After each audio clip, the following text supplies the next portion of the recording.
रामकृष्ण हरी मंडळी, आज आपण बनवूया आळूच्या पानाचे वडे। आळूचे पानं स्वच्छपणे धुवून घेतलेले आहेत, काढून घेतलेला आहे।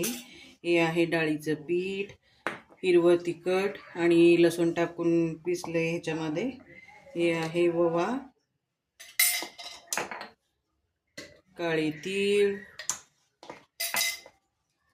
हिंग आणि थोडासा लिंबू। आता आपण हे सगळे एकत्र पीठ मळून घेऊया आळूच्या पाण्याला लावायला। हे आहे हिरवं तिखट,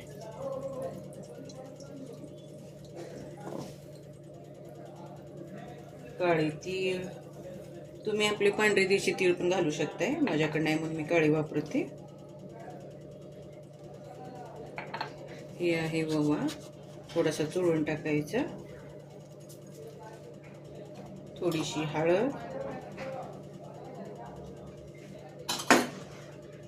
थोडंसं हिंग,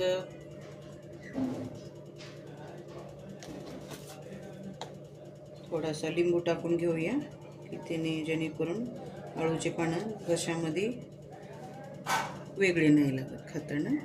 हे आहे लिंबू। शेवटमध्ये टाकूया मीठ। मीठ टाकल्यानंतर सगळं एकत्रपणे मळून घेऊया।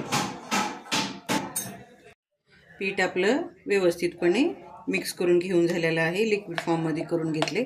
आता आपण एक एक पान घेऊन ह्याला लावून घेऊया।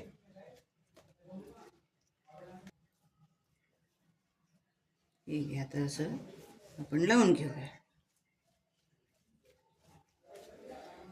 व्यवस्थित, सगळीकडनं लावून घ्यायचे पीठ। आपल्याला पान आपल्या मनावर लावू शकते, 2 लावा, 3 लावा, 4 लावा, जशा पद्धतीने आपल्याला जाडपणा पाहिजे असतो तशा पद्धतीने लावून घ्यायचं आपण ह्याच्यामध्ये। हे झालं फर्स्ट पान, आता हे टाकूया दुसरं पान।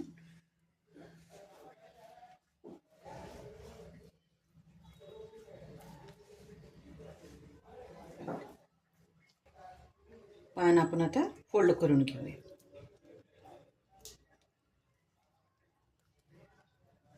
हे आपलं झालं फोल्ड। कढई ठेवून घेतलेली आहे, तेल टाकले। आता आपण टाकूया जिरे ह्याच्यामध्ये आणि थोडंसं टाकूया पाणी।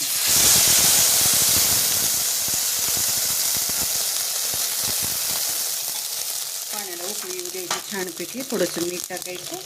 मग ज्या पाण्याला आपण पीठ लावून घेतले ते उकडायला लागते।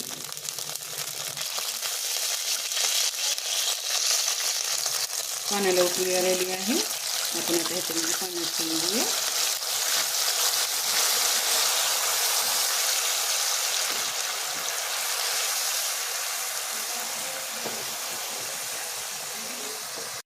हे बघा, आपली आळूची वडी रेडी झालेली आहे। ज्वारीची भाकरी आणि आळूची वडी। या मंडळी खायला। लाईक, शेअर आणि सबस्क्राईब करा मंडळी। थँक्यू।